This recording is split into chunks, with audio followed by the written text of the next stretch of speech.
ایک لڑکا اور اس کا دوست ایک میڈیکل سٹور پر گئے اور جا کر اس نے ایک لڑکی سیل مین سے کنڈم کا ایک پیکٹ لیا۔ جب باہر آیا تو اس نے وہ پیکٹ پھینک دیا۔ دوست دیکھ کر حیران رہا۔ پھر اگلے دن وہی دوست اور وہ لڑکا دوبارہ اسی میڈیکل سٹور پر گئے اور پھر اسی گرل سیل مین سے کنڈم کا ایک پیکٹ لیا اور پھر باہر آ کر پھینک دیا۔ دوست نے پوچھا یار تو ایسا کیوں کرتا ہے؟ سٹور میں جا کر کنڈم کا پیکٹ لے کر باہر آ کر پھینک دیتا ہے۔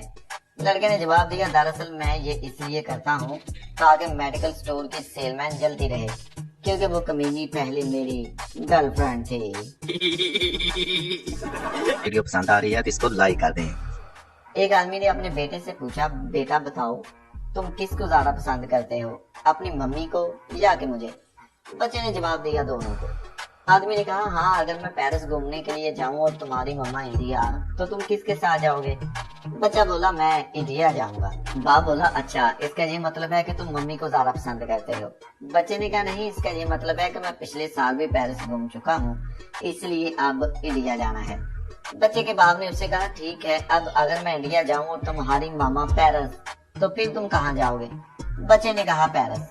اس کے باپ نے ناراض ہوتے ہوئے کہا دیکھا میں نے پہلے ہی کہا تھا کہ تم ممی سے زیادہ پیار کرتے ہو، اب تم پیرس کیوں جاؤ گے؟ بچے نے کہا کیونکہ میں پہلے ہی انڈیا جا چکا ہوں۔ آدمی نے حیران ہو کہا کہ تم انڈیا کب گئے؟ تو بچے نے کہا آپ کے پہلے سوال پر۔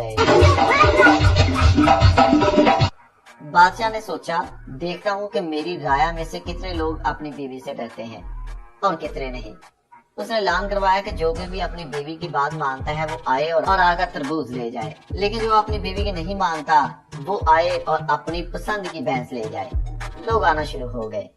ایک آدمی آیا تربوز لے کر چلا گیا، پھر دوسرا آیا وہ بھی تربوز لے کر چلا گیا، اس طرح تیسرا آیا وہ بھی تربوز ہی لے کر چلا گیا۔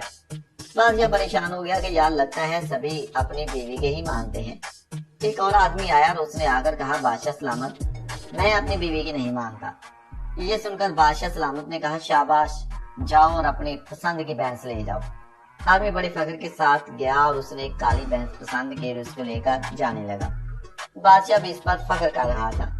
تقریباً 3 گھنٹے کے بعد وہ آدمی دوبارہ اس کالی بھینس کے ساتھ بادشاہ کے پاس آیا اور اس سے کہا بادشاہ سلامت مجھے یہ بھینس تبدیل کرنی ہے کیونکہ میری بیوی کہتی ہے کہ تم بوڑھی بھینس لے کر آؤ۔ یہ سنتے ہی بادشاہ نے غصے سے کہا رکھ نیجے ایتھے مجھ تے چل چک تربوز تے بھج جا۔ ایک آدمی ایک ہوٹل میں چائے پینے گیا تو ویٹر جب چائے لے کر آیا تو اس نے اپنی ایک انگل چائے کے کپ میں ڈالی ہوئی تھی جسے دیکھ کر گاہکوں کو غصہ آ گیا اور اس نے ویٹر سے کہا چائے میں انگلی کو ڈالی ہوئی تھی؟ ویٹر نے کہا کہ دراصل میری انگلی پر چوٹ لگ گئی تھی اور ڈاکٹر نے کہا کہ اس کو گرم جگہ پر رکھو تاکہ حرارت ملے اور جلد ٹھیک ہو جائے۔ یہ سن کر آگے سے گاہک نے کہا تو پھر ایسا کر تو اسے اپنے پچھواڑے میں ڈال لے، وہ چائے سے زیادہ گرم ہے۔ یہ سن کر ویٹر بولا چائے لانے سے پہلے انگلی وہیں پر ہی تھی، بس ابھی ابھی نکال کر چائے میں ڈالی ہے۔